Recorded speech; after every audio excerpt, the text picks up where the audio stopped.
I will continue the presumptuous behavior and reconvene the July 18, 2011 Brattleboro Development Review Board meeting to order.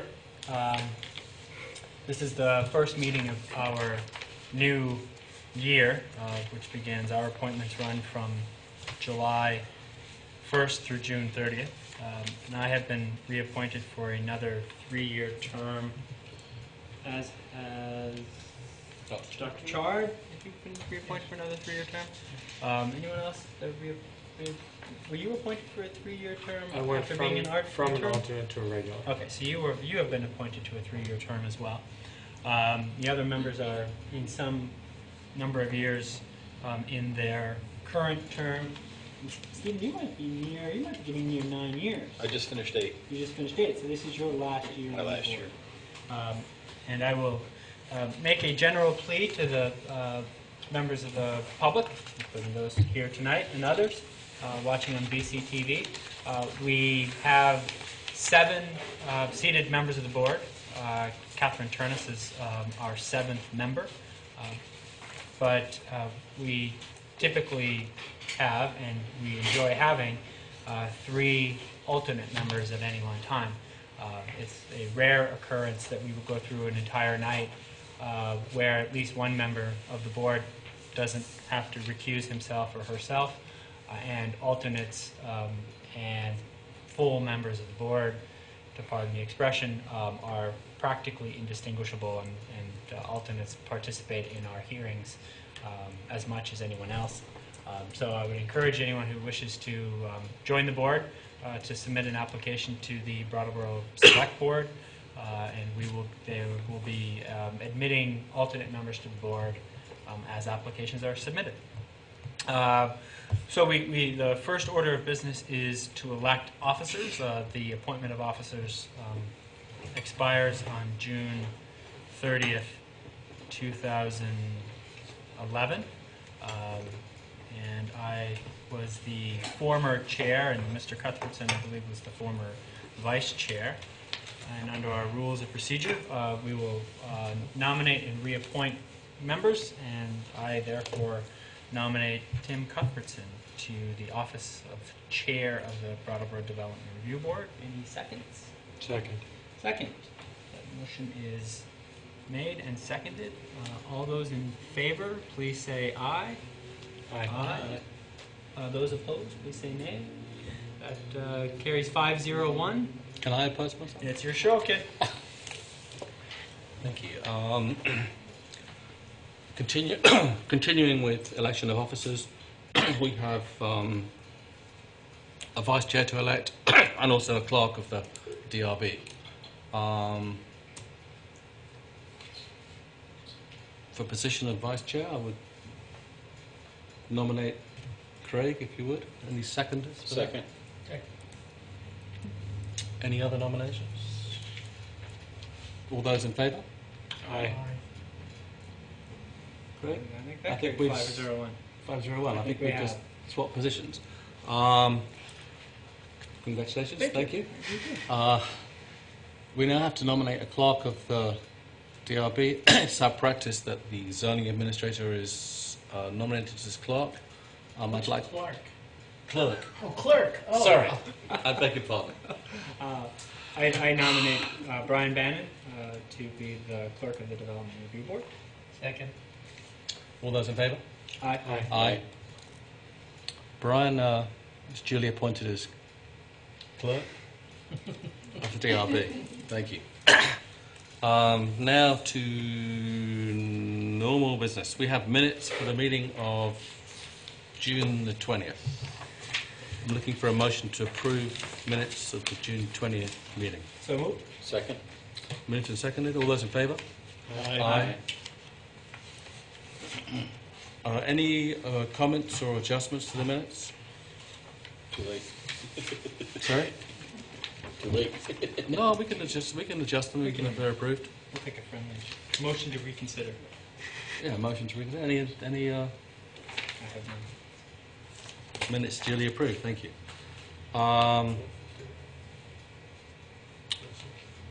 Brian, has the meeting been properly warned? Yes, it has. Thank you. At this point, I'll ask for any disclosure of conflicts of interest or ex-party communications. Any members of the board will be required to recuse themselves from either of our applications? There being none.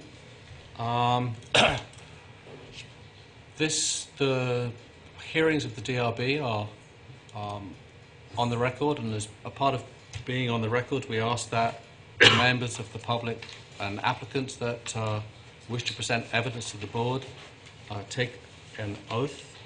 So if I could ask anyone wishing to participate in tonight's hearing or meetings, stand and take the following oath.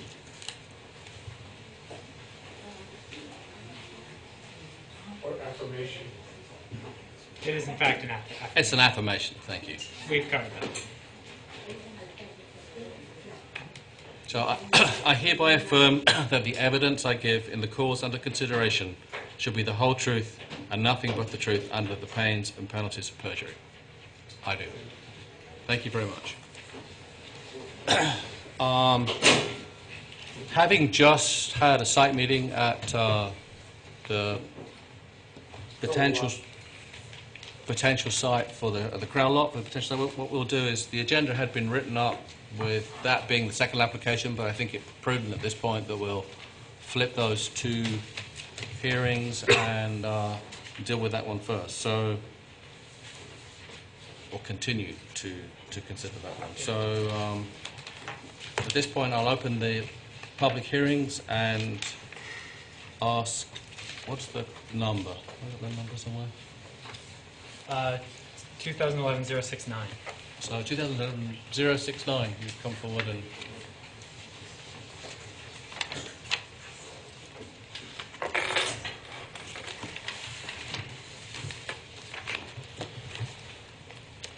briefly tell us about your project. So we are here again, continue from the last meeting, to seek site plan approval for a 12,000 square foot skate park to be placed at the east side of the Crowell lot, west side, thank you, Dave, at the west side of the Crowell lot on lands leased from the Brattleboro School District. We are a town-sanctioned ad hoc committee and working with Carol Lot at the Parks and Rec Department to get this project hopefully built, approved, built. Since the last meeting, there have been a few more documents that we requested that you supplied. Would you just like to go through them briefly? You had elevations, and there was a sound impact study that was conducted recently. Perhaps you'd like to address those documents for us. So I provided sketchy elevations to the board, and I have copies here for anybody that wishes to. And also on the projector. On the projector, there we go. So that's a sort of 3D sketch showing the site from roughly the corner of Union Hill and Western Avenue. On the left there, you can see the bus stop, and then looking into the site, you can see the back of the semicircle, which will be the first feature of the park. A skate park is not an easy thing to draw in elevation because the elements tend to be 32 inches or 40 inches and lower.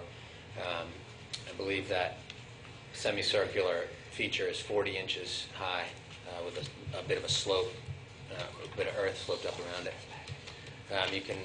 You can see, maybe Brian flips to another one.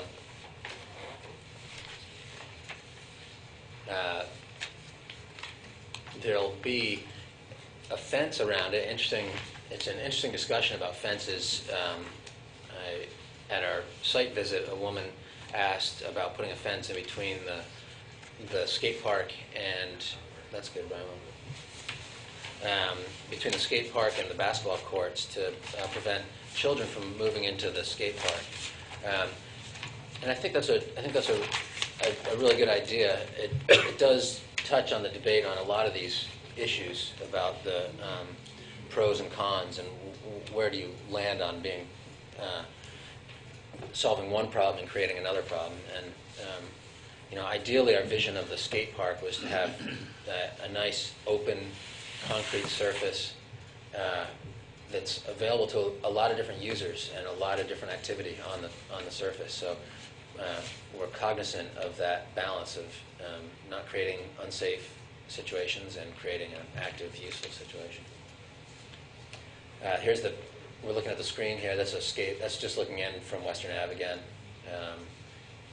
Right on the sidewalk going in, you can see the little area that we were thinking of a bike rack and maybe a trash can. And maybe we would make that gravel. It's an interesting suggestion to prevent skaters from skating out into the street. Again, the safety concerns are legitimate, but the whole premise of the skate park is to create a safe environment for skaters to skate. There doesn't exist one in town, and if you think about all the activities people get to do physically and outdoors for low cost, we're pretty well provided for except for a skate park. And so our goal is to create the safest situation possible. And we like this location despite some of the challenges. But you can imagine a police officer able to pull up right here and look into the skate park and get a full view of all the activities in the skate park. There's even a little curb cut with a gravel drive there right next to that entry.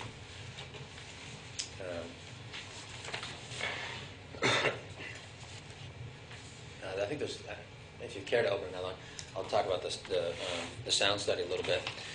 So we conducted a sound study over the weekend of July 9th, which I believe was last week, not this weekend just present, but the previous one. And we had 6 to 8, and I think maybe as high as 10 skaters of various ages from 8 to us adults. And the most noise we generated right at the edge of the basketball court was actually moving the structures around, which was 72 decibels. All the skating and the jumping and the impacts at the edge of the basketball court was 64 decibels or lower. And then, did Hal get you the specific locations of the consultant? Yeah, we received that in an email.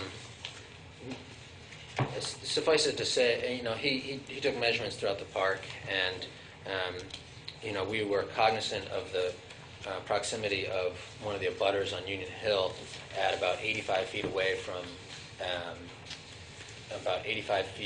the nearest element to that person's house. So what we were trying to do is replicate as best we could a similar situation, and he took measurements at about 80 feet away, and the decibel levels were 60, and again, no higher than 60.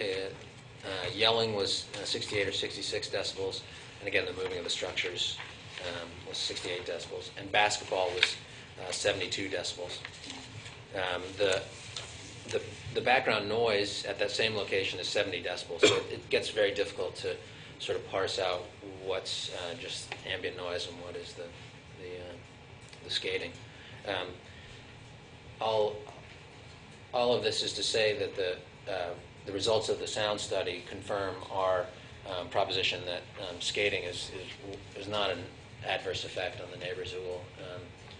There might be an occasional yelling or cheering that you'd hear, but as in terms of a nuisance noise, we just don't believe that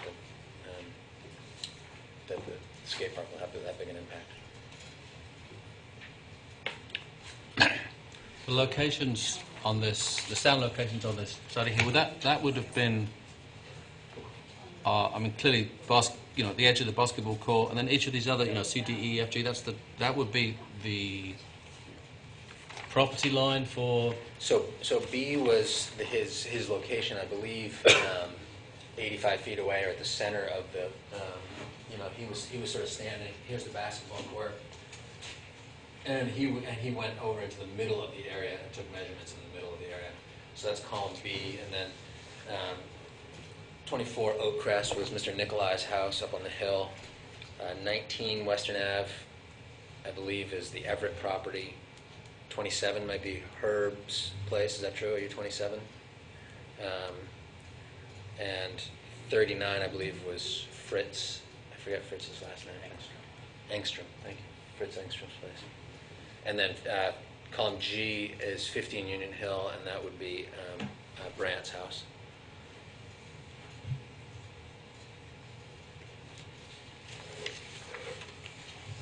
Thank you. On the first, I just had a question about the first picture that Brian showed there. There's a sort of, is it a symbolic architect's rendering of the berm, that sort of structure on the right-hand side? Can you go Yeah. up to the first one? Yeah. It's like three, square blocks. Oh, that was It's the not berm. really a structure. Yeah, it's that's a right. berm that That's right. the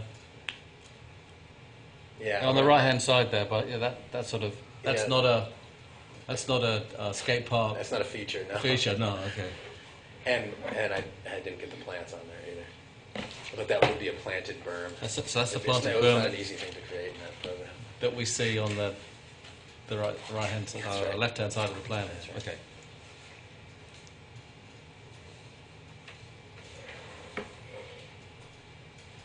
We have placed a metal picket fence around the perimeter that faces the bank, and we are all in agreement that that's a useful element of the park to prevent people from scrambling down over the bank and skateboards going over the bank and such. And there, you can see it there on the left-hand side. That's what a 5-foot fence around the park would look What's like. the height? 5 feet? 5 foot, yeah. And that's pretty high, to be honest with you. You know, that's the height of most of the skaters that will be using this. Does that sit behind the berm or just stops at the berm? It'll be in front of the berm. In front of the berm. It's in front of the berm, yeah.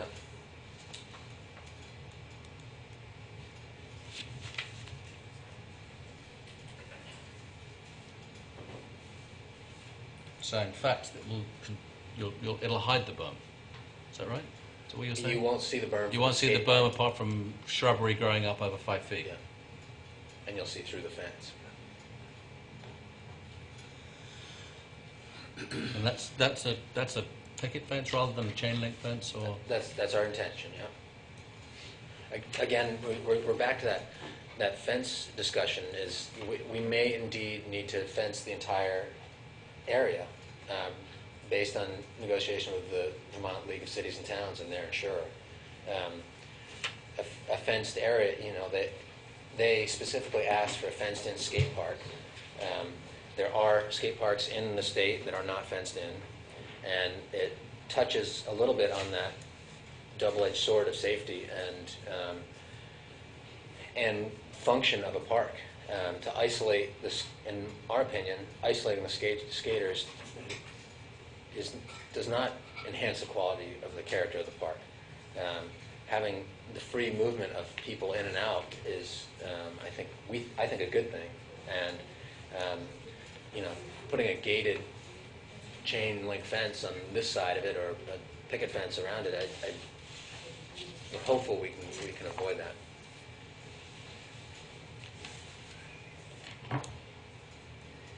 do any members of the board have questions for the applicant? John, Mr. Chard. What sort of certificates or proof of legitimacy did the person doing the sound testing have? There seemed to be some skepticism about the results, and obviously want to go with the most scientific statements. In his report, he listed his background, his representative projects. Mhm. He works for a professional engineering and planning firm. I don't have any other references in that. He's a consultant that is known in the engineering community, and we've actually, in my professional life, he's worked on a project that we've worked on.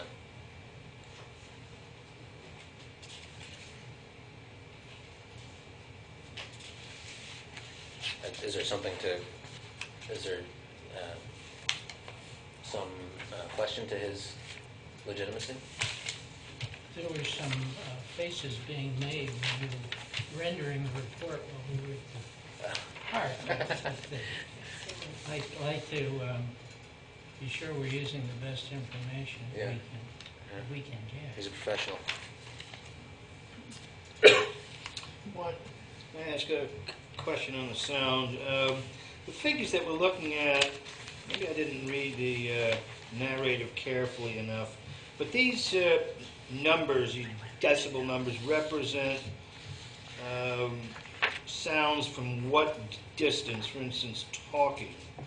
How far away was that meter from the person talking? So the first column A is at the edge of the basketball court while people are on the basketball court. So this would presumably be the edge, the representative edge of the skate park. If you were standing at the side of the skate park, you would hear, yelling at 70 decibels and skating at 60 to 65 decibels. I'm And then looking, like I said, column B was, I think, intended to be 85 feet away, in the center of the. He moved 85 feet from the basketball court to try to replicate the distance as best he could to Brant's house.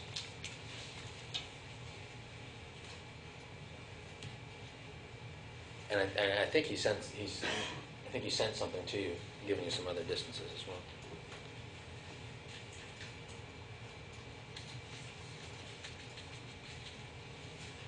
I mean, I think everybody can agree that even us involved in on the pro side of this, or even the neighbors that are against this project, can all agree that during the events where there were skaters at the park, skating was not an intrusive event.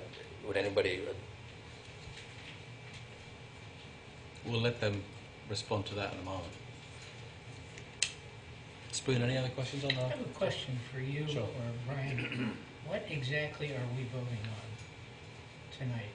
What is the issue? This is a site Preliminary plan. site plan? What is it? It's been warned as site plan approval, but I think we'll probably have to be conditional on them returning to the final design. Thank you.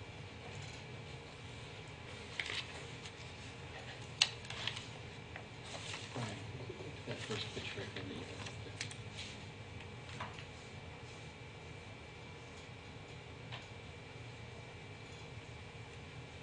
Do you have any, Adam, do you have any other thought? I know it's fairly short notice since our site visit, but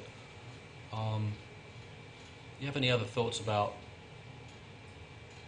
while remaining an integrated part of the park, having some form of, let's not call it a fence, but barrier or structure or something that prevents toddlers or young ones charging off the swings and towards it?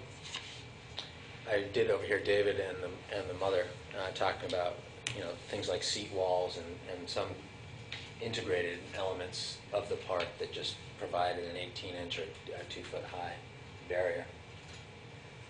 Would a seat wall not just become another obstacle to skate on? Here- Of course. Yeah.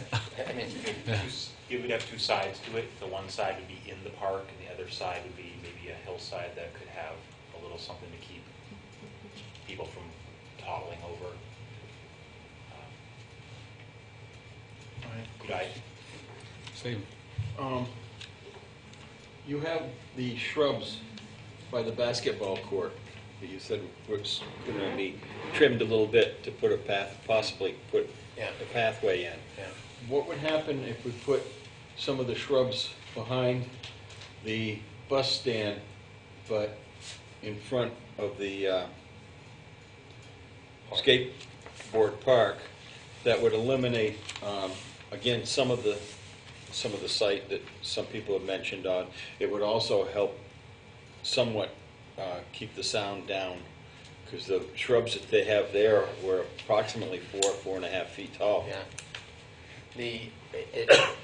Again, we're faced with that good visibility versus screened nuisance.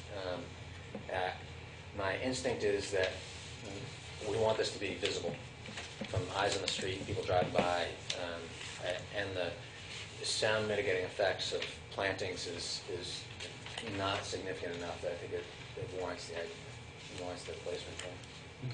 But it's not, I don't think we feel that strongly one way or another on that one. I think that we just generally land a little bit on that, keep it open and visible from the safety and security. And I think that's also echoed by the police department, wanting to be able to, drive by and literally have a look-see as they can go by. How often do kids get hurt doing this, and will there be any means to get help if that happens?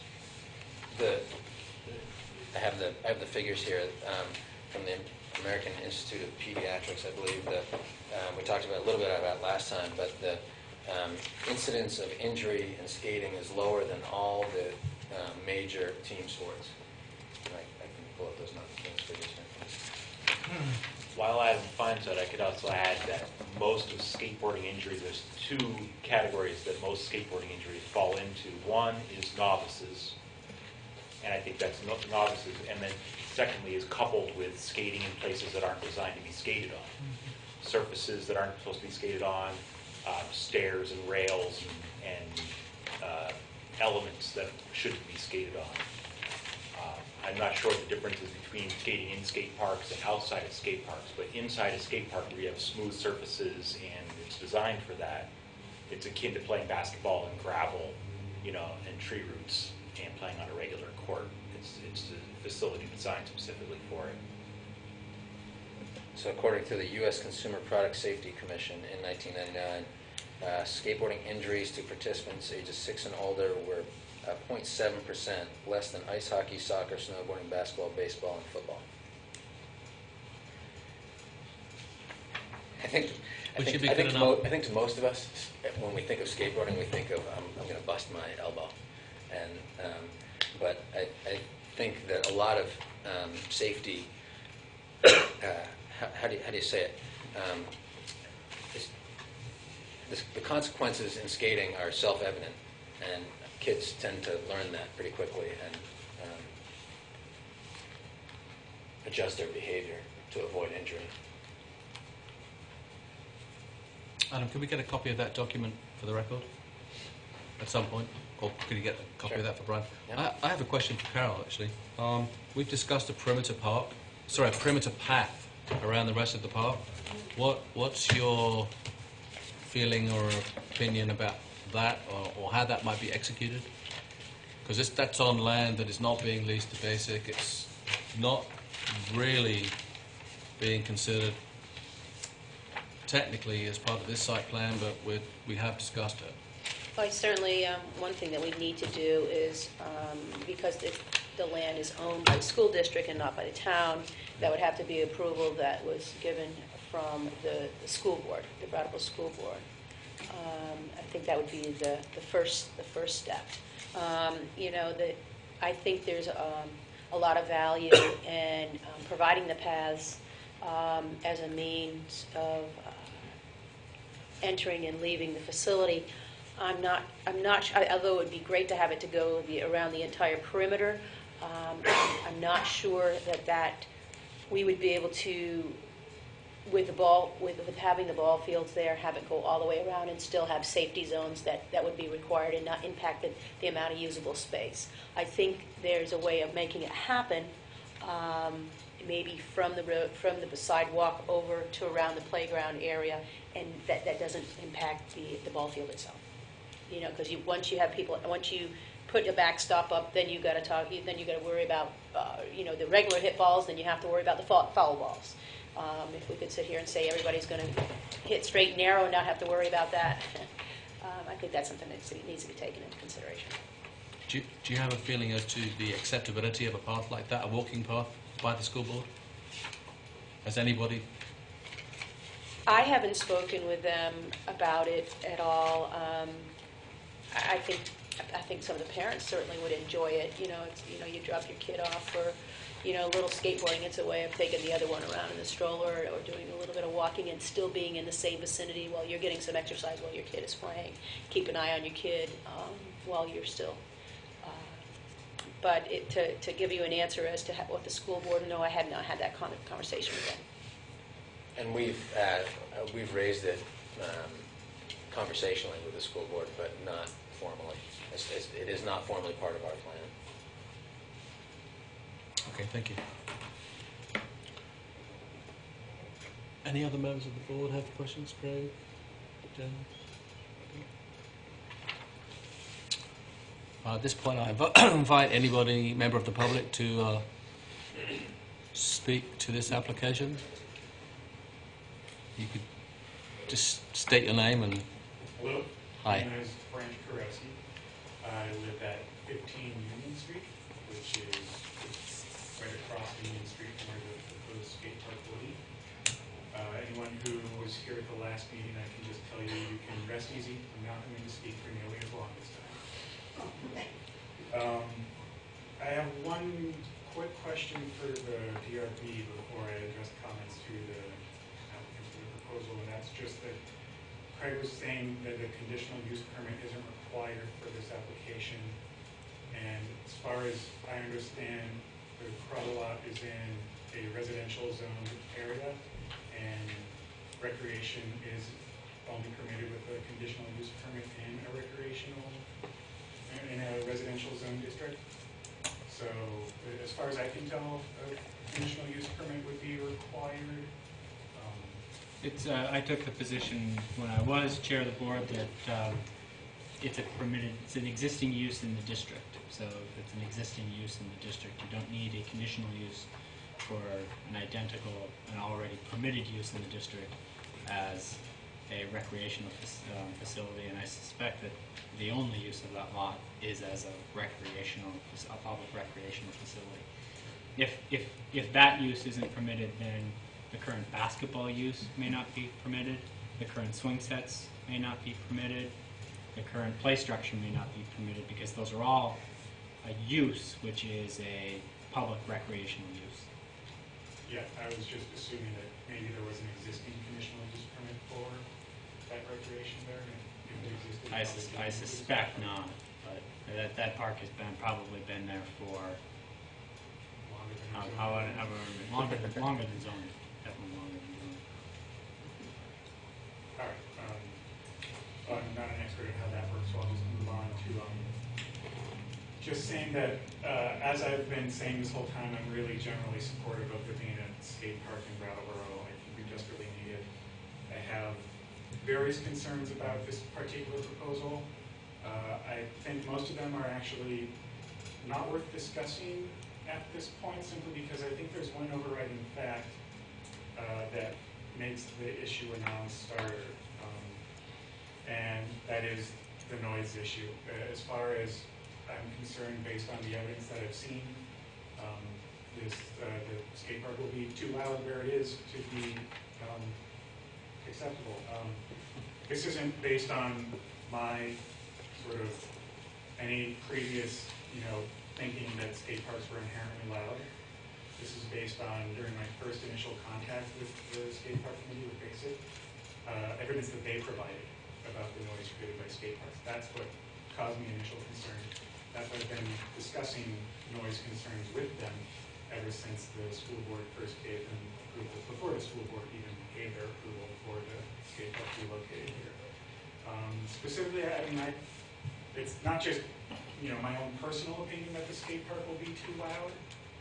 Thankfully, there is a zoning ordinance, 4210, Section 8, I mentioned it last time, I just wanted to say again, says the following conditions must not exist at the individual property line, noise in excess of 70 decibels. It doesn't say that noise in excess of 70 decibels should not exist or may not exist, it says that it must not exist.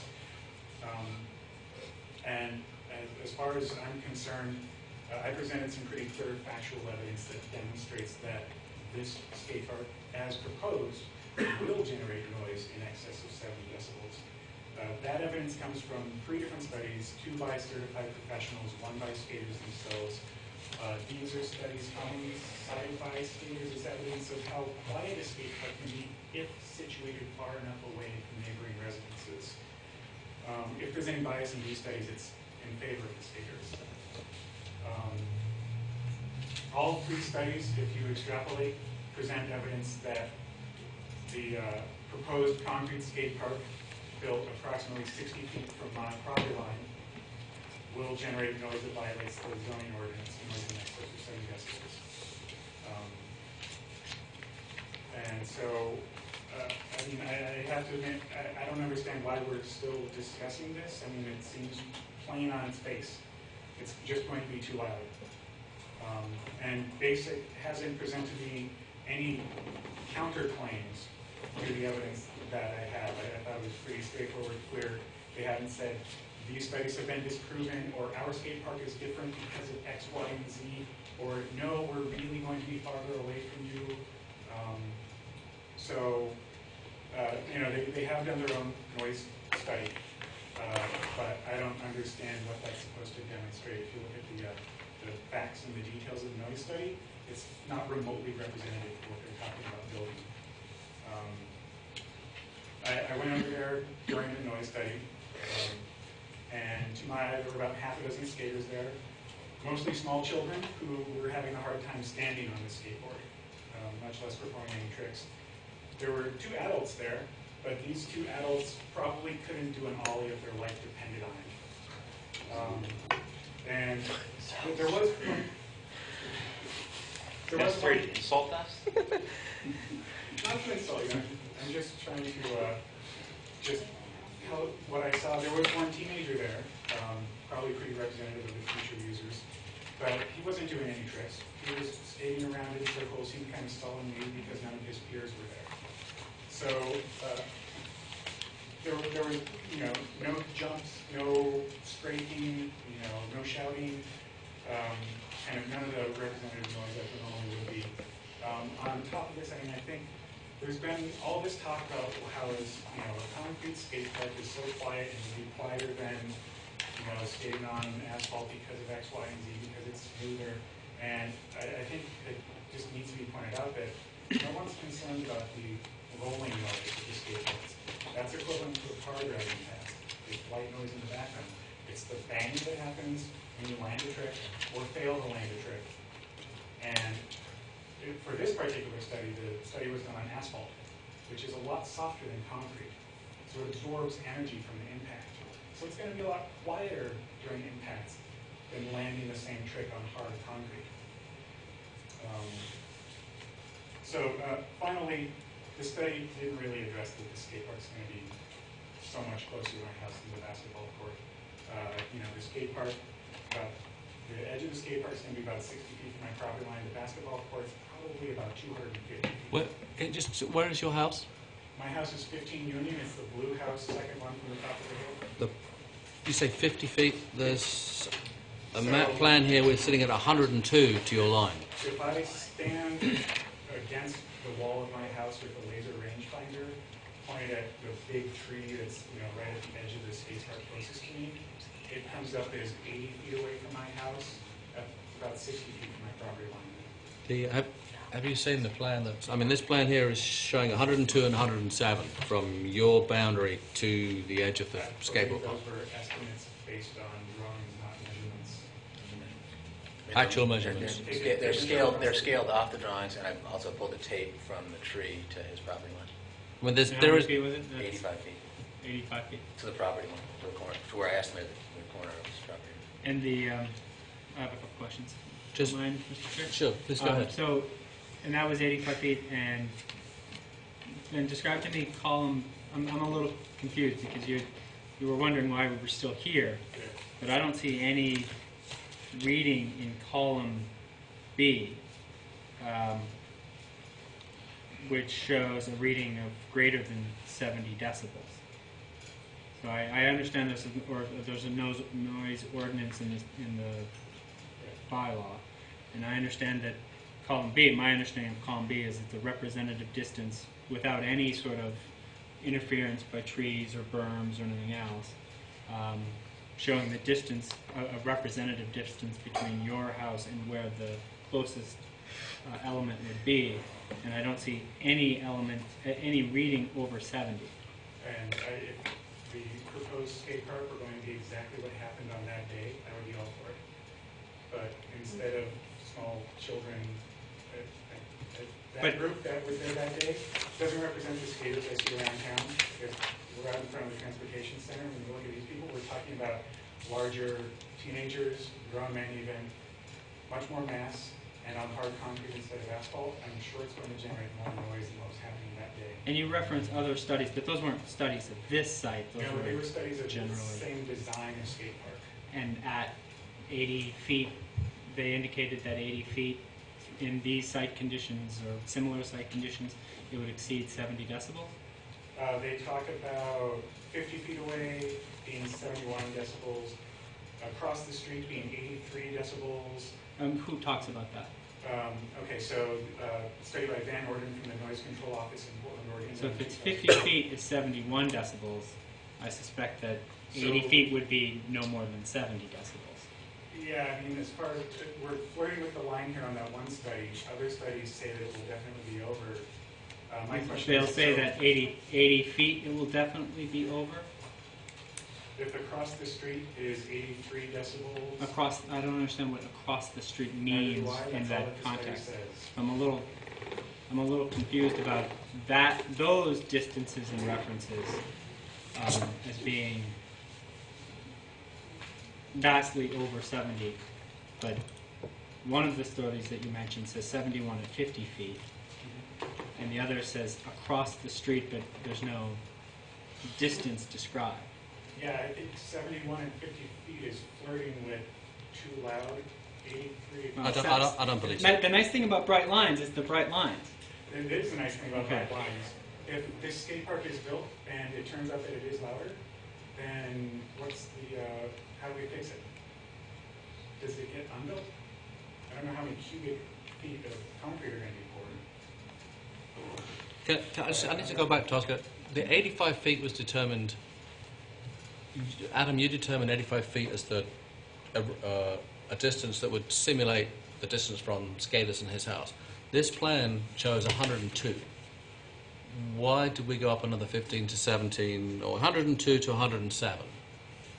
What, you were taking a conservative view of it, but 107 is, The, again, we'll have an attenuation in sound just by another 15 feet. Am I misreading this or not? the measurement that I took was from the base of the tree, which is closer with the tape. I pulled the tape from the base of the tree, which is closer to that property. I chose on the plan to get the nearest piece of the park. I went to the corner of his property line, and that was 102 feet. Okay. It's been a long time since I got my engineering degree, but my recollection is that sound diminishes as the square of the distance. So that it's not a linear drop of distance, it's more than a linear drop. Can I just ask you one other question? I mean, then we'll let you carry on. There was after the last meeting that was here that we continued to today, which would have been 1 month ago, there was a basic 2 days later or 3 days later or 4 days later, something like that. There was a basic... The next day. The next day, was it? The next day. The very next day. There was some kind of, I hesitate to use the word fundraiser, but some activity was going on there where there were probably 20 or 30 people there. There was a PA, there was announcements, there were people jumping, there was slapping of boards. Were you present or around when that occurred? Yeah, I have a home office in the back of my house. Okay. I was there working that day. I could hear the skateboarding noise. You could? And PA. Yeah. Taking I don't measurements think that I day? heard all of it, but I certainly heard both, the amplified voice and percussive noises in the background. I don't know if that was music being played over the PA or if that was skateboards. Sorry to interrupt. Okay, sorry. Did you take any measurements that day? I think that was sports. park is built, it'll be 100 feet closer. One sec. No. John, in a moment. Brent, any other? I mean, I'll pick up your points in a second. Any other comments you'd like to finish up? Just to, to follow up on that particular comment, we're saying it's, my measurement is, my house is 80 feet away, property line is 60, or maybe, let's say 100. And the basketball court is about 250 feet away. So we're talking 2.5 times the distance. If we square that, because sound falls off of the inverse, portion of the distance, then we're talking about the sound being 6 times, 7 times as loud when it's that much closer to my house than it was that day. So I'm definitely going to hear it. It's okay if I hear it. I think I'm definitely going to hear it. It's going to be unacceptably loud. Okay, thank you very much. Yeah, I guess that's, I think everyone's entitled to their own opinions. It's been said, you're not entitled to your own facts. I think you can maybe bend these facts here to make it look like the skate park won't be too loud, but as far as my measurements are concerned, and studies of similar designs are concerned, I think it will be too loud. And if it gets approved and built anyway and it turns out to be too loud, I don't know what to do about that. What happens then? So, Thank you. John, would you like to give us... Pass. I'd like to pass to the moment. I'll speak to you. Okay, all right. Thank you.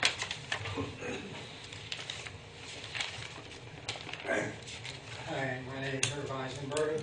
I live at 27 Western Ave in the old schoolhouse, directly across from the bus station. I'm 50 feet back from the road, but my office that I use on the second floor directly faces the park. I can pretty much hear everything. Of course, sounds in the wave that comes up. Of course, my feeling about the noise is Fenway Park, when the Sox are losing, the bleachers are empty, is pretty quiet. If they're winning and the bleachers are full, you're going to hear it all the way to downtown Boston. I think that's the problem that I see here.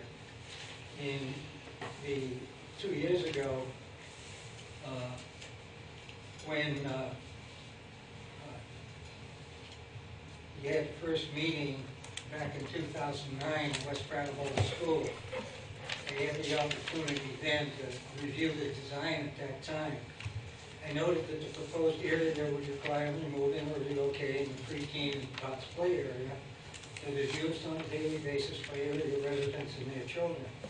And I noted, quote, "You are satisfying one constituency, young adults, at the expense of another, preteen and tots." I also noted that if it does happen, the skating area should be located at the east end of the park, beyond the basketball court, and the play area should be left alone. I still feel that way. I believe that changing the character of this neighborhood recreational area to a predominantly like 75% young adult area is not in the interest of the immediate neighborhood. I also believe at this time that the design is faulty. The problem is, I believe that in fact this has overestimated what they're trying to do and underestimated the amount of space they need. I base this on recommendations made by skateparkdesign.com, which has extensive recommendations on what municipalities should do.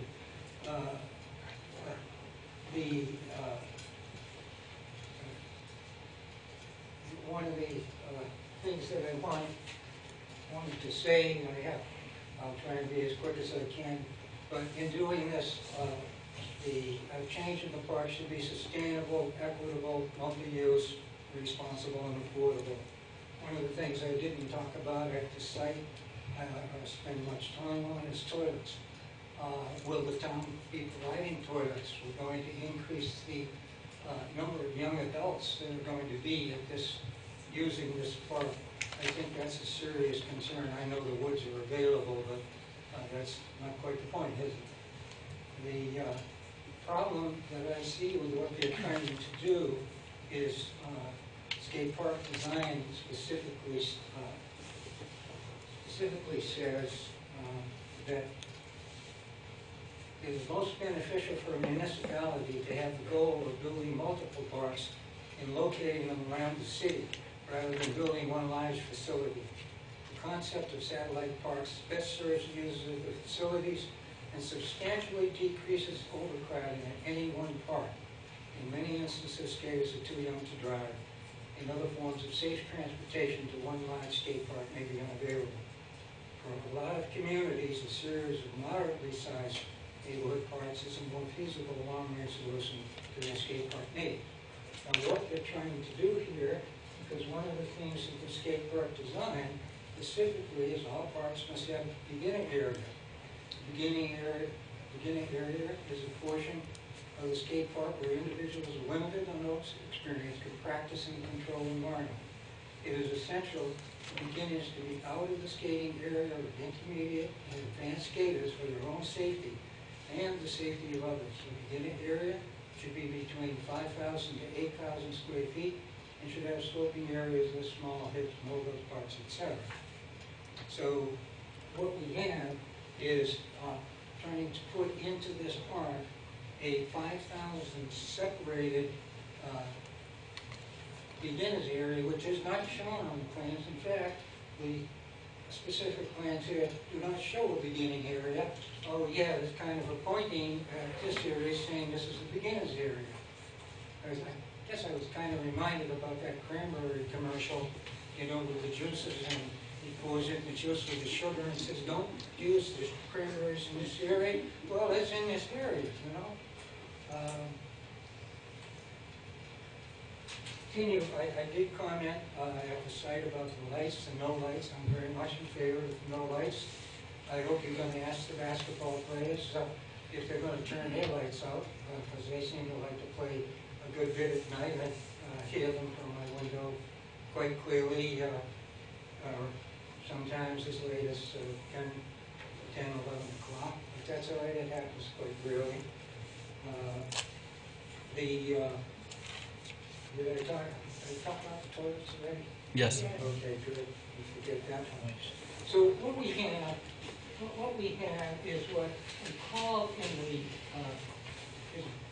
what I used to call in the Navy is a blivet.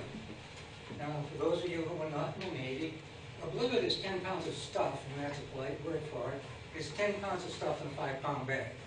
So these people are basic, and I understand they haven't added the official design, particularly it's trying to stuff too much stuff into this particular park. Because all skate parks with the beginning areas, a beginning area should be 5,000 to 8,000 square feet. And all parks need to have street elements that combine to form a street course. Street course can range in size from 10,000 to 20,000 square feet. That gives us a range of 15,000 to 28,000 square feet for the ideal park. So we're short on the ideal park. We're too big for a community neighborhood park, so roughly the size of the basketball court. Matter of fact, the design skate park says communities should look for abandoned tennis courts and basketball courts. So we're not big enough to be a really major skate park, and we're trying to put in one that resembles it, and we're too big to be a neighborhood skate park. Thank you. Anybody else? John, please take the microphone.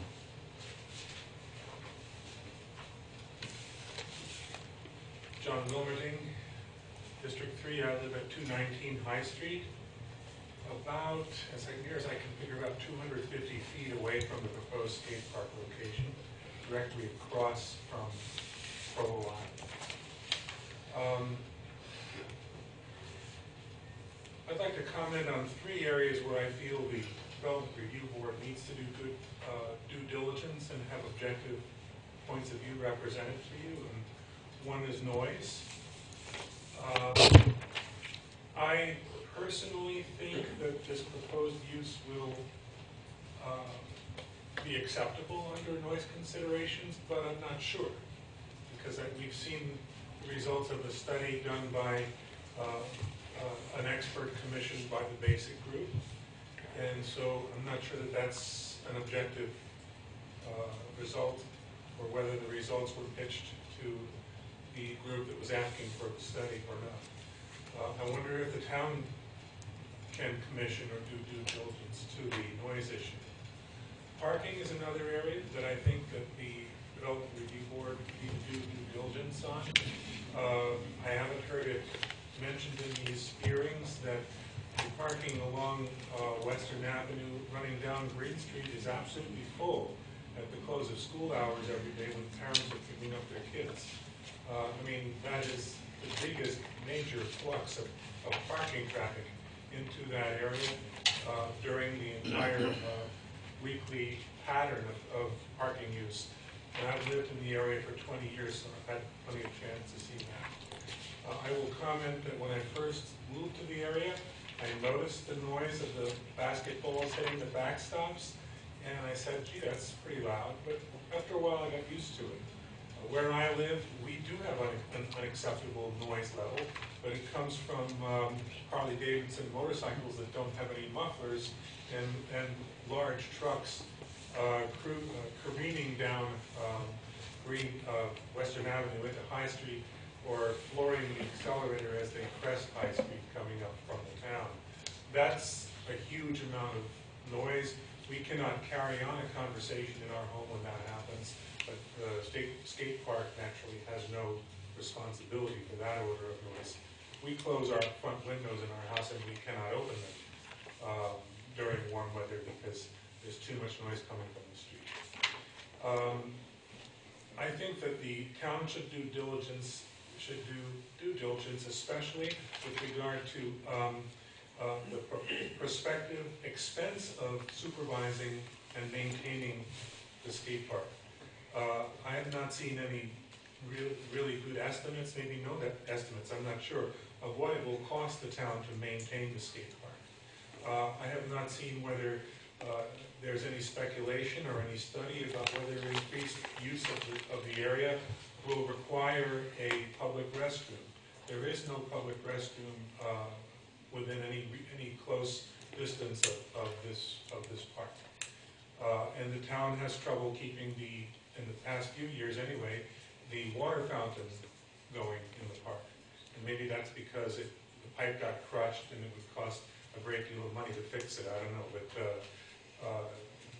I'd like to see what the town reasonably expects to spend in supervising the park, especially if there is a magnum increase in use of the park by teenagers after hours. I mean, you don't have the same crowd that come out to play baseball as you do come out to skateboard.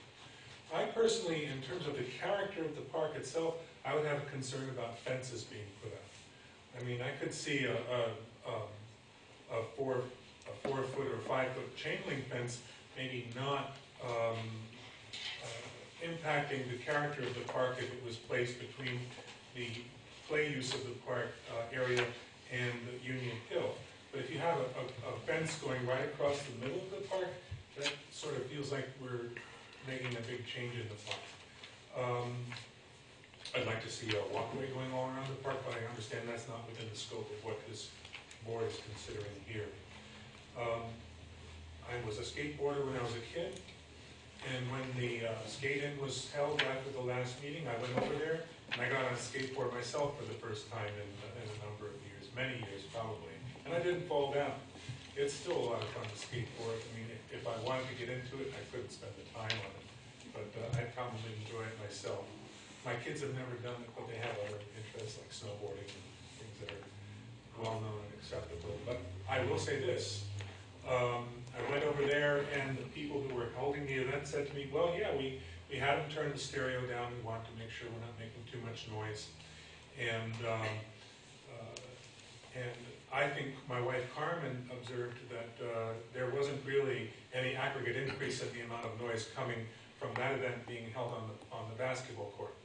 And that's an honest appraisal. I mean, she has concerns about noise. I spoke to a member, one of my neighbors, Clarence Leonard, who can't be here tonight. He said, and I think I quote, if the people who own that house on the hill, the stucco house just across from the park, don't want to see this happen there, then it shouldn't happen there. I mean, he's sensitive enough, I think, to really want to hear from people like Ken Nicolai, who's the person that you would be referring to there, and want to know that there isn't going to be a new condition that accrues to this new usage that's really going to make life difficult for people living near the park. And I think that I probably share a kind of sentiment like that. All told, I have to say this, since the last meeting, I've been talking with people about the skate park and trying to measure public opinion, and I've come to lean more toward a skate park being placed in that particular location. But I have also discerned that there is separate concern about the moving of the playground, especially among young parents. And I think perhaps it's a mistake, possibly a political mistake, for the town to go ahead and consider the placement of a skate park at this location without separately warning and separately notifying the public that we're considering moving the playground. This is where I've heard the most negative comment since that time, and I thought that the board should be aware of that. Thank you. Thank you, John. Anybody else like to? Thank you. My name is Marty Malliner. I live at 22 Green Hill Parkway at the road. I know that parking was a consideration. John brought it up, and I just thought I could address it momentarily. For those who participated in that Go Skateboarding Day exercise, I think it was evident that there was plenty of parking that day when we had about 20 to 25 skaters and all the attendant tents and sound system and all that stuff had to travel separately, all those ramps. Plenty of parking. There's certainly going to be a crush during the school time hours, but that's unavoidable and frankly separate from the skate park. I've been visiting skate parks to try to get a sense of what makes them better, what are the challenges that some face. And I've taken pictures, and what surprises me consistently is that you could find a skate park full of skaters and have plenty of parking. And I put together kind of a series of images here that I'm welcome to show anybody, where there's 10 or 12 parking spots, there's about 13 to 18 skaters, and there's 3 cars, one of those being mine. And so that parking concern doesn't resonate with me nearly as loudly as some of the others.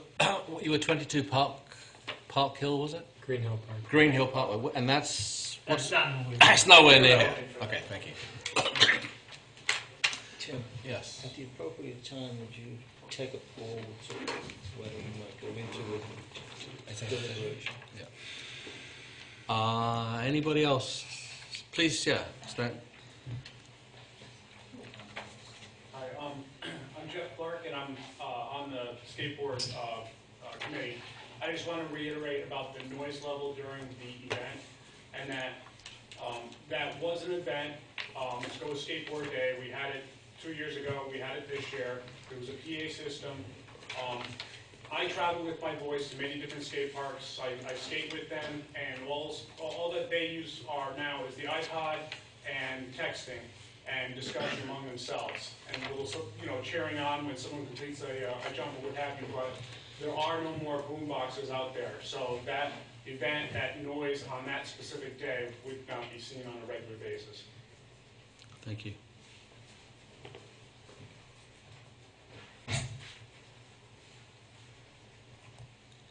Anybody else like to speak to this issue? Okay.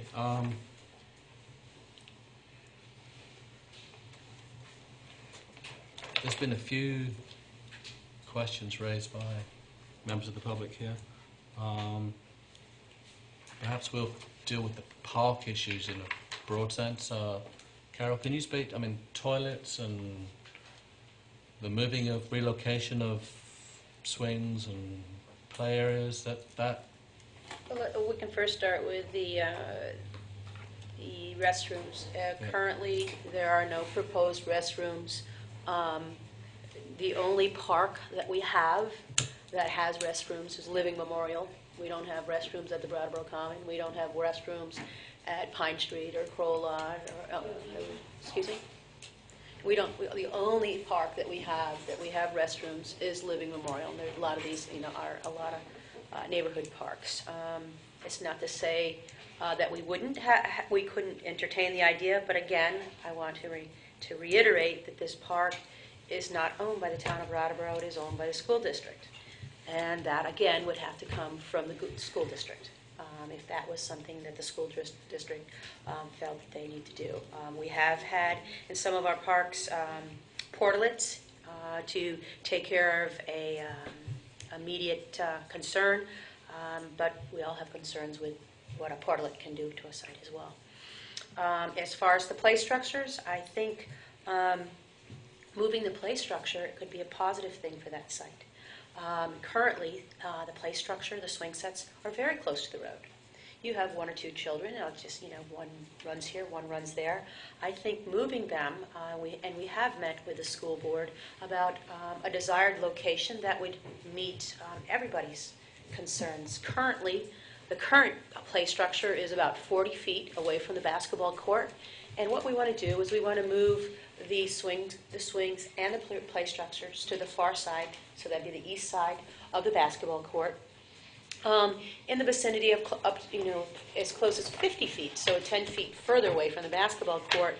And what we would do is we would move the backstop to the far end of the open space that's there. That open space, the field space, is heavily used by the school department, the Green Street School, for their PE program, and we also utilize it for our T-ball program because it's a nice confined space, small field that the younger kids.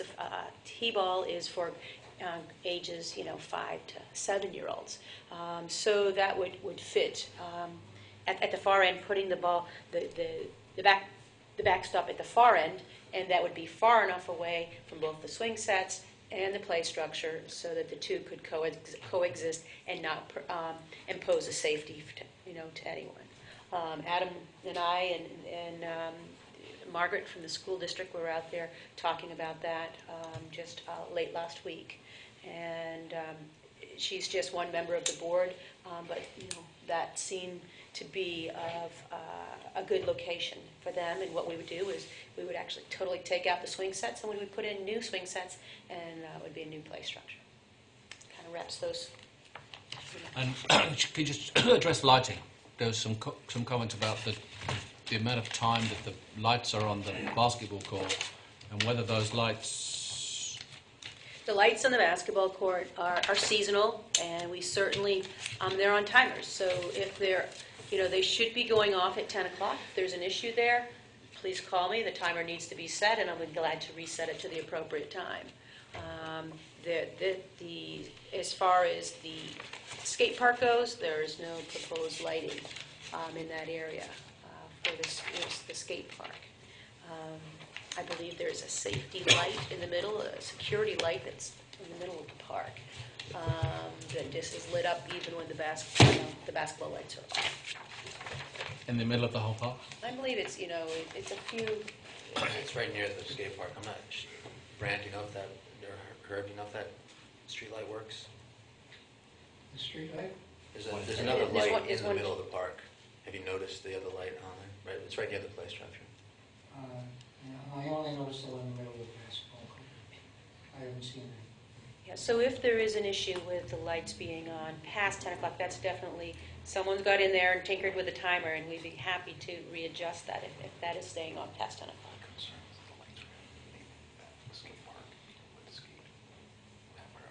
Well, I think after 10 o'clock, at 10 o'clock those lights would be out, and I don't, at that point, it may, the spillover lighting may light, part of the park. I can't sit here and tell you it's not going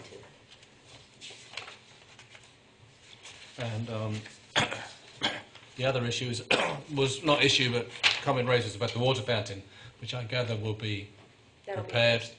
Sorry, it'll be what? That'll be addressed. It'll be addressed, okay. In terms of the expense and maintenance of the park and the skateboard and the costs that might be attributed to the town, The conversations that I've had preliminary with skate designers, you're talking probably the first 5 to 6 years, very, very little maintenance of the structure itself. It'd be a concrete skate park. There wouldn't be a lot of expense. Right now, we are out there mowing that area, so instead of mowing the area, as far as the day-to-day maintenance would go, we would continue to pick up the trash. That's part of the trash route that Triple T has for the town. That would continue on that route as far as trash pickup.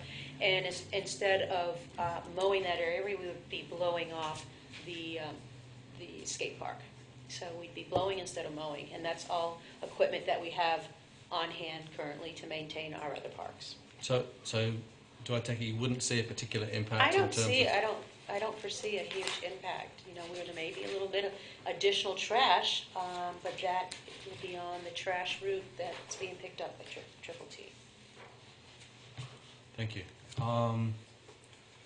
There were some, Adam maybe, or there were some comments made about the park either being too big or too small, not enough space or too much space, or moderately sized as opposed to largely sized. I'm not sure if you'd like to just address that, and also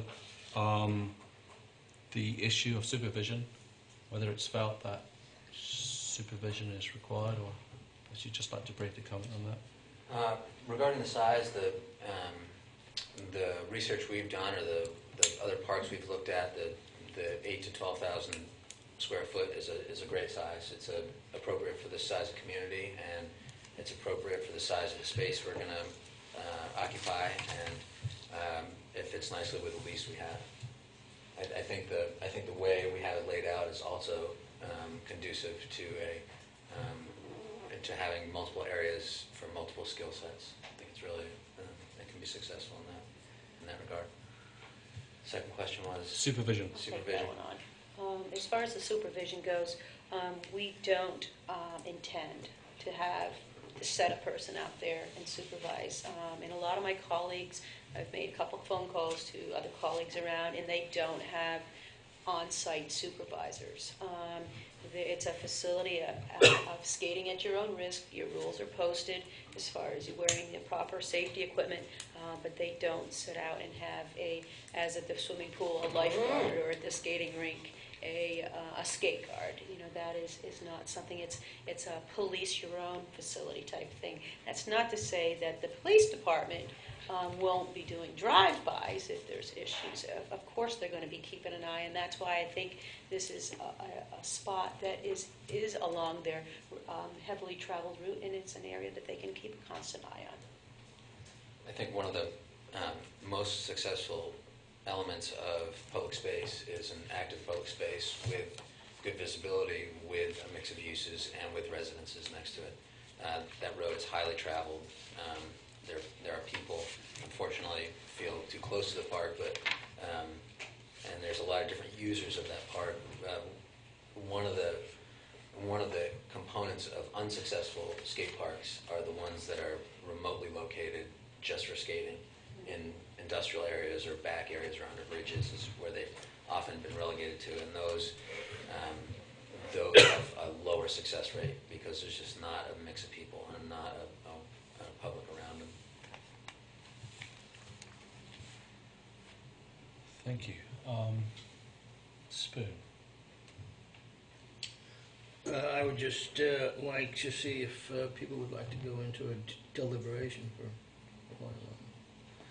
The board's feeling with a short deliberative session. I would support you in that. All right. Sorry. Should I address the concerns about noise again, or do you feel like you have enough information? I feel like I have enough. I have enough, yeah. Do we vote on that? I think we move to go into deliberative We're going to move to go into the short deliberative session. Second the motion. Thank you. All those in favour? Aye. Aye.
think that's... Sorry? Chair.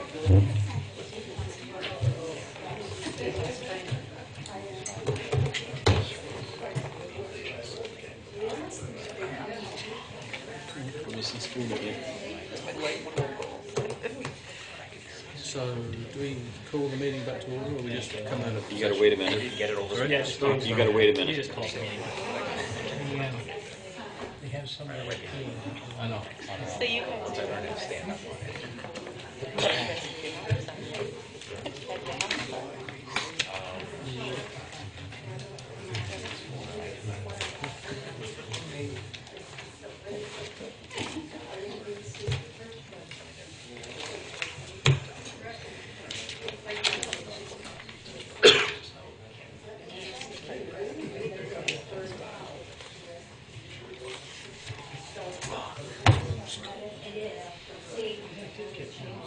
Okay, everyone.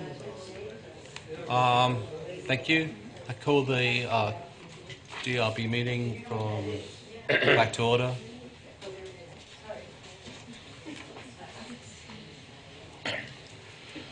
As is sometimes our practice, after returning from deliberative session, we advise the public what was discussed in that session, and primarily we discussed two issues. One of them was the noise issue, and the other issue was the fact that the park itself, or the design itself, is not in its complete and absolute final format. We haven't been presented a fully complete designed skateboard park, and the feeling of the board in the session was that even though we don't have a fully designed park, that the park itself is sufficiently or adequately designed for us to move forward with site plan approval, should we wish, and that we will condition the application so that minor amendments to the plan as drawn, when I stress minor amendments, will be can be approved by the chair, which will be myself, and the zoning administrator in a separate meeting. The other issue that we dealt with or talked about was noise, and it is the board's consensus that noise on the boundaries of the site as it exists right now, when we talk about traffic noise and the base noise that exists on the boundaries of the site, are already in many cases in excess of 70 dBs, and that any impact that the addition of a skate park there will not change or affect that pre-existing condition, which is our traffic noise. So those were the two issues that were discussed by the board, and at this point I'll ask the board if they have any further questions of the applicant. Any other comments? No? So I'm looking for a motion to site plan approval for application 2011-069. So moved. Seconded. Second. All those in favour? Aye. Those against? Motion passes 1, 2, 3, 4, 501. Thank you very much. Thank you.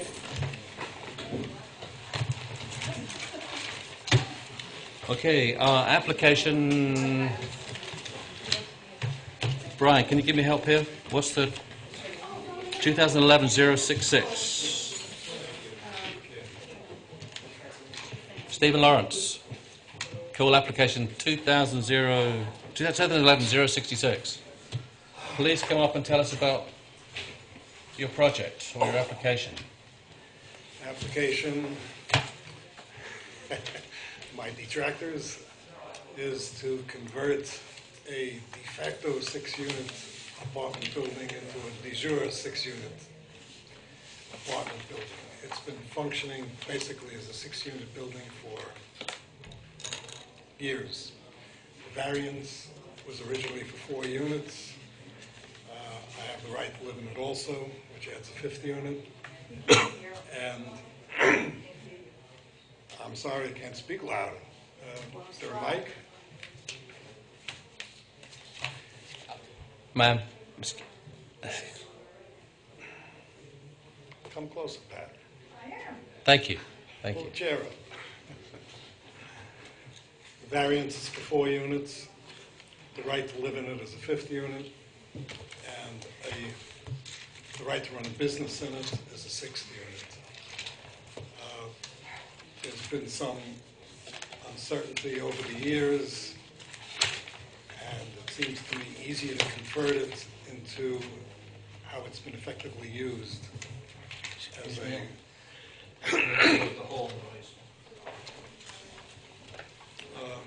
formalize the 6 unit rather than have it be a little less specific. I noticed the petition this morning circulating. 2 issues were primarily the septic system, which I can deal with if you like, and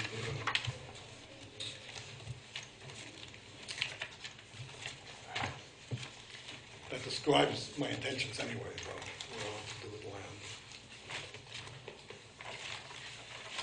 So just correct me, the current, we're in the rural residential area. Yes. Correct.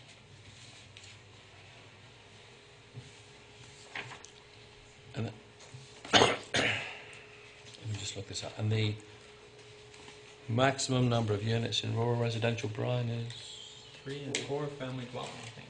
3 and 4 family dwelling. Okay.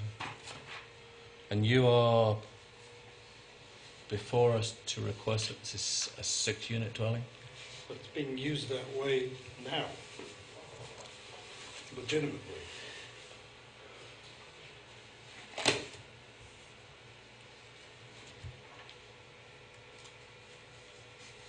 And by legitimately, you mean you have a permit from this board or its antecedent boards permitting 6 residential units? No. About 30 years ago, maybe more, I applied for a petition to run a home business there. It was granted. And I've been running a home business there for umpteen years. There was a court hearing which impinged indirectly on my right to use one of the apartments there. And that was decided in my favor. That it effectively made 5 units. And that coupled with the home business would make 6. And what I'm looking for is to get rid of some of the obfuscation and make it a legitimate 6-unit thing, which is the way it's basically used now. It wouldn't add, put any more of a strain on the property vis-a-vis the septic system. There is more than adequate parking there to handle this. There really isn't any reason. Do you live there?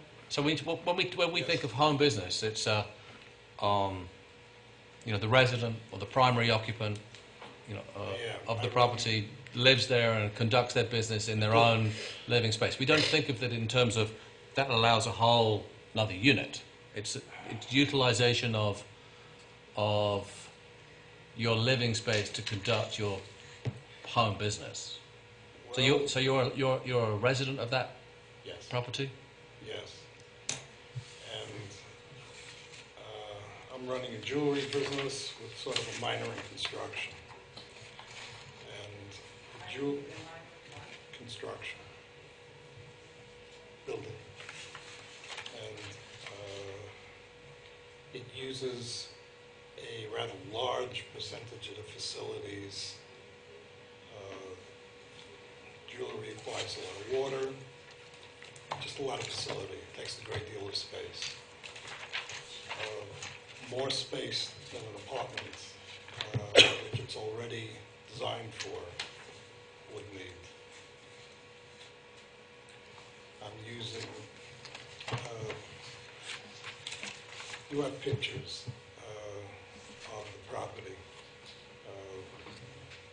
The main house handles about 4 units. The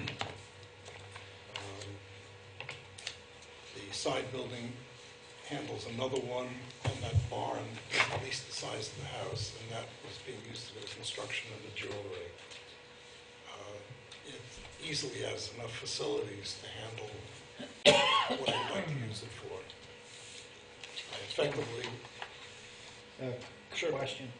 I'm not quite clear with the situation. Right now, there are 5 residential units, 4 being rented, and 1 you're living in yourself, and a home business. correct. And what you're proposing is to terminate the home business and turn that space being used for it into a 6th apartment. Basically, also add the right, should I move out, to be able to use the space I vacate as an apartment. So that's 7 units. No, 6. I'm looking to remove the restriction that the only person who can live in that 5th unit, me, be removed. And that So restriction is currently imposed by the court decision that you Yes. referenced earlier? Yes. So,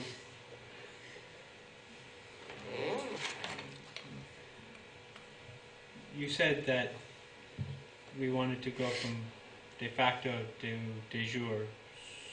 So, are there 6 dwelling units in the building In unit? effect, yes. And you don't have permission for 6 dwelling units? in But I the do. building unit? I have No, you have permission for 5 dwelling units and a a cottage home industry. business, but the home business effectively is a unit. But is it being used as a cottage industry or is it being used as a dwelling unit? It's being used as cottage industry, but the cottage industry is, in effect, a unit. It requires a kitchen, it requires a bathroom, it requires a fairly large amount of Does it require a facilities. bedroom? Doesn't require a bedroom, but it Will does it require have a bedroom after you make the run of the bedroom. transition?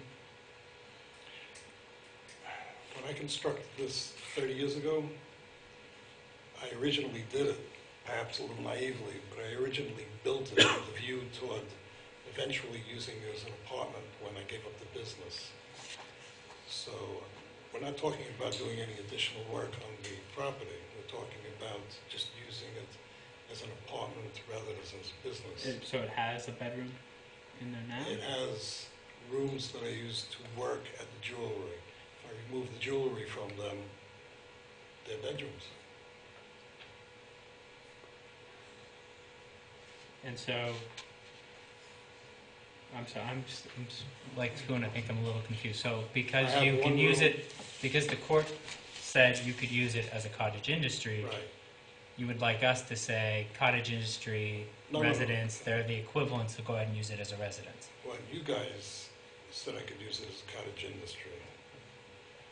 So, and to construct it as a cottage industry, this was done 30 or 40 years ago. Okay. And when I built it, to use it this way, No way. What? 1 second. you'll get You the will have your chance. Let time. me talk, okay? There was no DRB when I applied for the home business. It was done one-on-one. I don't remember who it was, but the permit was issued, and I was allowed to use it to have cottage industry, so to speak. And when I built the facilities that I needed to run it as a cottage industry, I built it with a view toward, at some point, possibly using it as an apartment. I didn't envisage any restrictions on the number of units I could put in there, so it wasn't an issue for me. But what I did was, I needed a kitchen, because I had people working for me then, more. And I needed a bathroom, obviously. I needed a casting room, I needed an assembly room. All of these can have dual citizenship as bedrooms, too. And maybe the chair can help me out. Yeah. I'm confused because we don't have the ability to approve more than a 4 dwelling unit, because the permitted uses in the district are 1 and 2 family dwellings. The conditional uses, if we go all the way to a conditional use approval, that gets us to 3 or 4 family dwelling. We have some ability to waive dimensional standards as a board, but we typically don't have the ability to insert uses into districts that are not either permitted nor conditional. And there is a use that is more than 4 families. It's multifamily dwelling. It's a use described in the zoning ordinance as being a use that can exist in some districts and not others. But in the rural residential district, that use isn't allowed. So we're not talking about a dimensional standard waiver. We're talking about a use that the board may not have the ability to approve.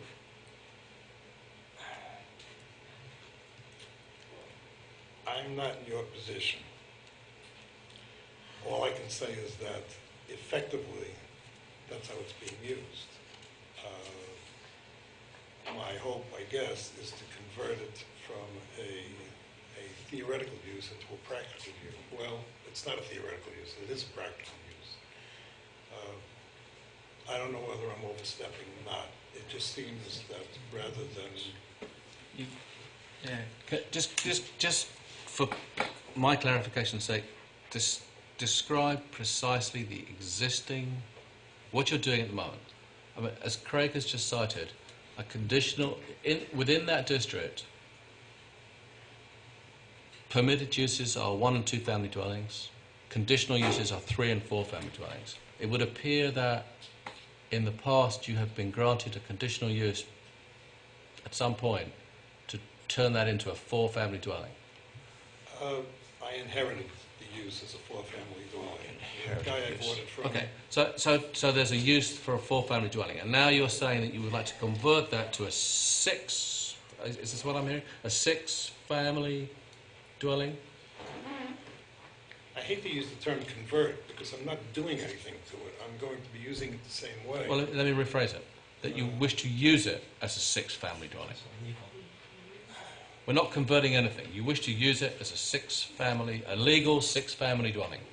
As opposed to using it as a 5-family plus a business, which in effect is a 6th family.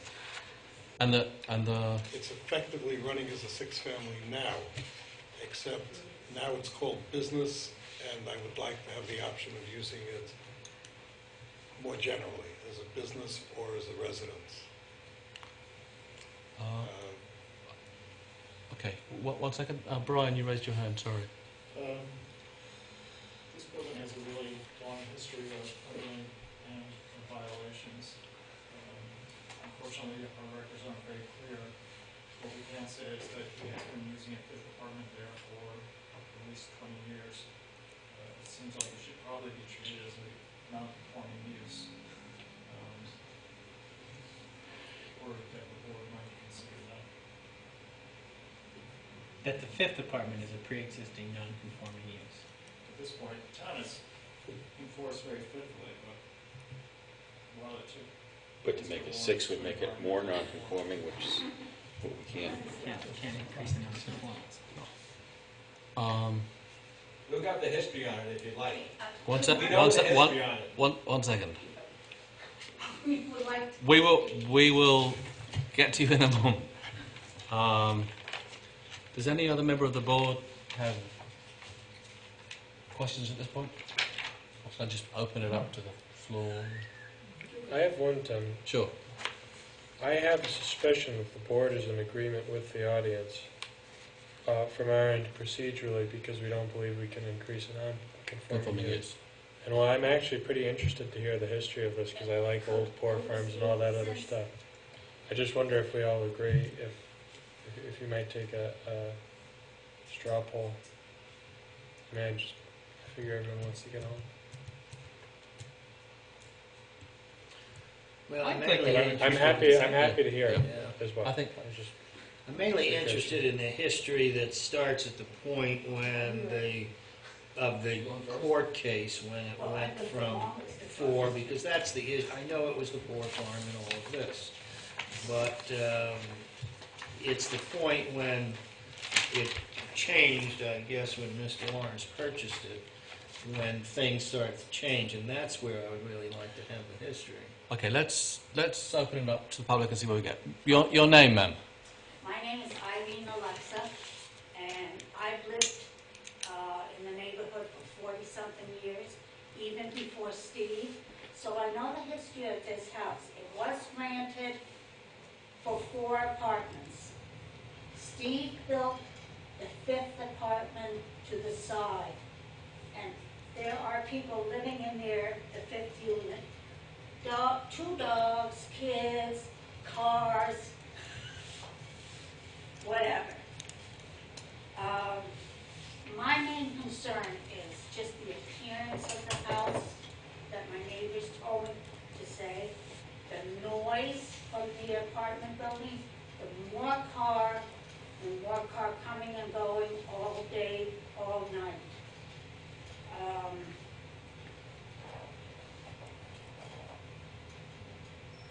Mr. Nevitt, as I know Steve Nevitt and not Steve Lawrence, has in the last 5 years had 3 water situations where there was no water in the building. And guess where the people came to? The person that lives across the street for our water.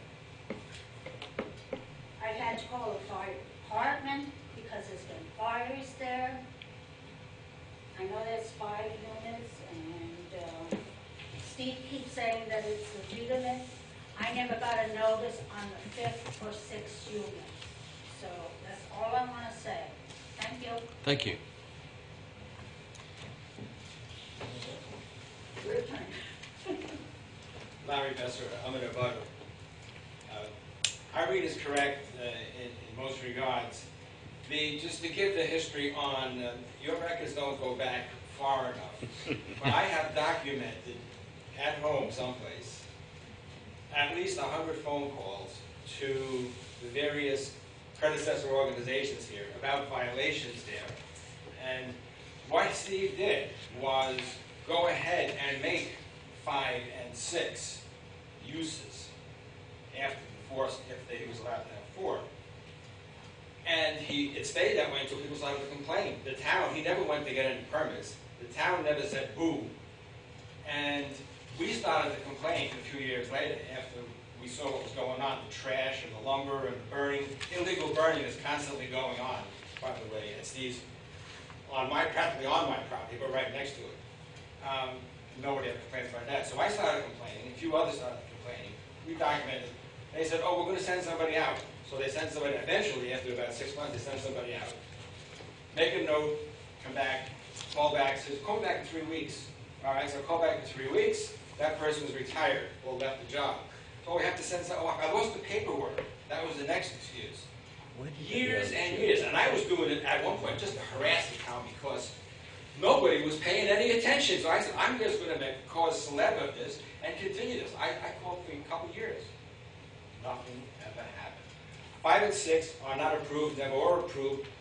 If he went to the town and applied for anything, I would like to see the documentation on it. I guarantee you, there isn't any, and it was never approved. So the whole thing is a violation. That's the history. That's the illegal part of what he does, and that's how he operates. Now you get into the nitty-gritty of the stuff.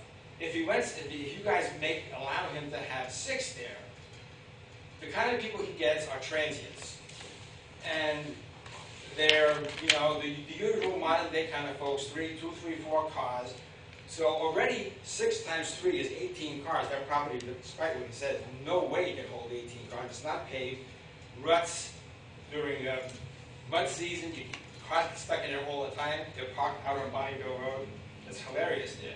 They have to get towed out half of the time. Septic system we've talked about. That's a big issue. The property is a degradation to the area right now, and we live in a very nice area, high-class, high-paying, high tax-paying area, by the way, and very high values out there. You add another 2 units to that thing, the degradation is going to continue. in the downward direction. So, you know, it doesn't make any sense. If you ask my opinion, what he's doing is he's getting ready to sell the property, and what better way to sell it? If he sells it now, he can only sell it as 4, or probably as 4. The other 2 options are useless for the home office and this little shack that he has, which is on stilts basically. It's on blocks. Again, not approved by the town. So if you make it 6, he can sell it as 6, hugely increasing the rent rolls there. Again, and the property is not well maintained at all, falling apart all the time.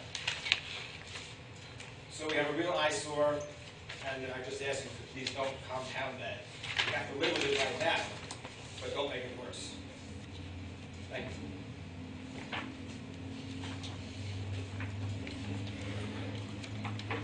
Anyone else, member of the public, like to talk to this? Yes, please.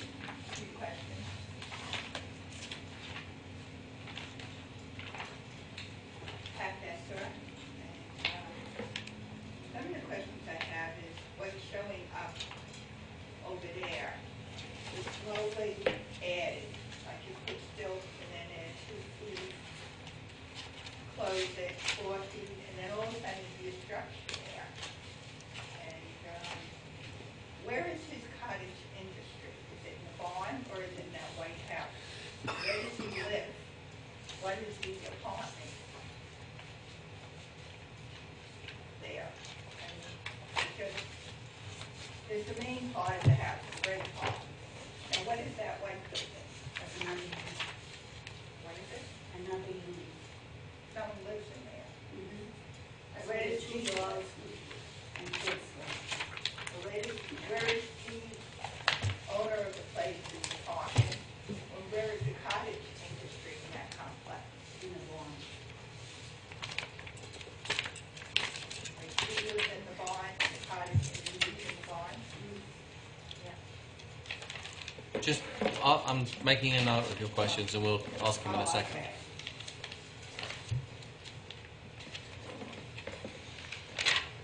It's just that it's all residential there, single family home. Are you in a butter? Yes. You are. Would you buy No? She's not on the butter. up on the Vale and, She up has, there, the Stoughton, which has cows on it, the pasture land, 10 acres, and then we own a house with 12 acres. So you're not an immediate, you're not Yes, an we own land. right next to him. Yes. That's technically in a butter. they live 1,000 feet up the road. Doesn't matter how far away you live. If you own land that borders your property, that isn't a butter. There were also 3 cop cars there today in his driveway. I don't think they were visiting for playing cards either.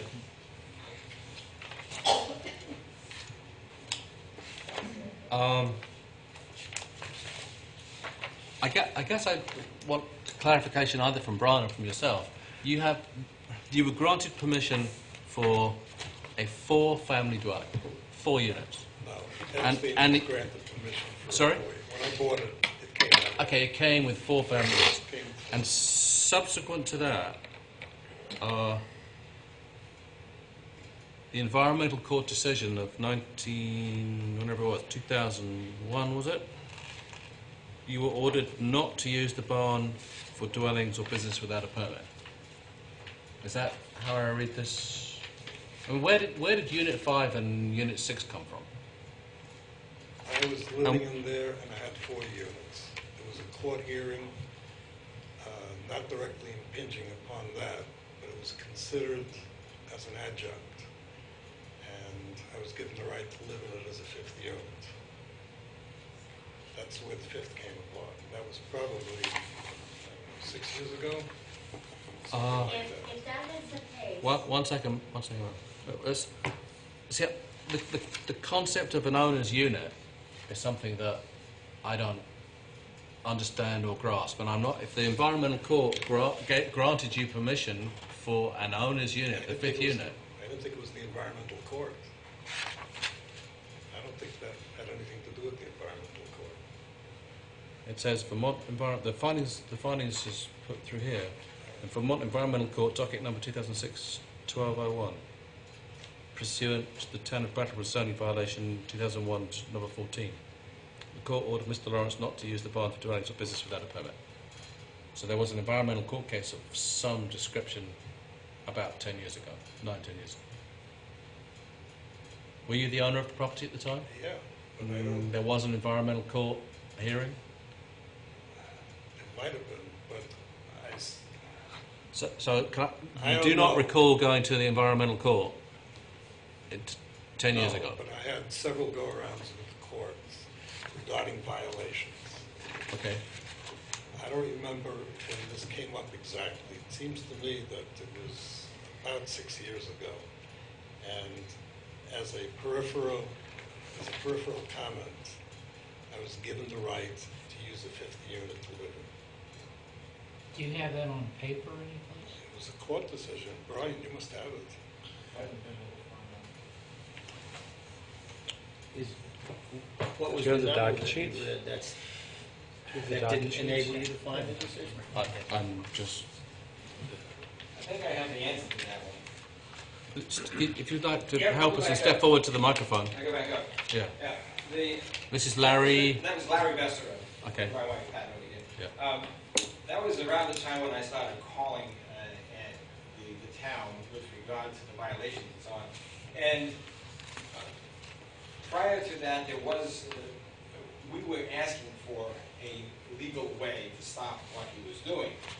So eventually, that court decision, I believe, is the result of the complaints in the neighborhood. It wasn't just us, it was a whole bunch of neighbors complaining.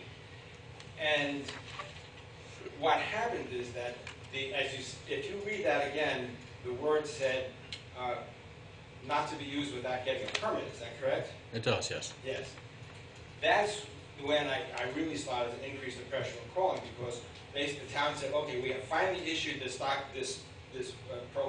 court ruling, and we'll enforce it. Nothing changed in the behavior on the property. In fact, it got worse. That's when I started calling and saying, well, did he get a permit? Did he please enforce? Look what he's doing. And so I was calling primarily about enforcing the document you have. I don't know how Steve doesn't know it was issued, but we did know that the town, or through the town, that document was issued.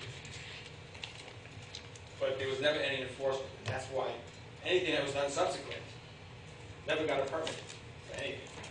So he just, and the town, eventually I hate to say this, but eventually what happened is my last phone call was, what are you going to do about it? And they said, well, it's just gone on for so long now, nothing. Okay? That was the final result. And I didn't pursue it. I was going to get an attorney at that point in time. I decided not to, just because of the expense. And Steve spends a lot of time away from the property. And when he does, there's nothing going on. So, it was real quiet, I guess. I'd like to focus on the issue. There's a 4-unit property, or 5, I'm not quite clear. And if I heard the reading of the zoning correctly, that's it. There's no permitted or conditional use for more units than that. I think that's, yeah. And if that's in fact what we have to decide upon, then I'd like to focus on that. Yeah, I think there are two issues. One, we don't have the power. It's beyond our authority to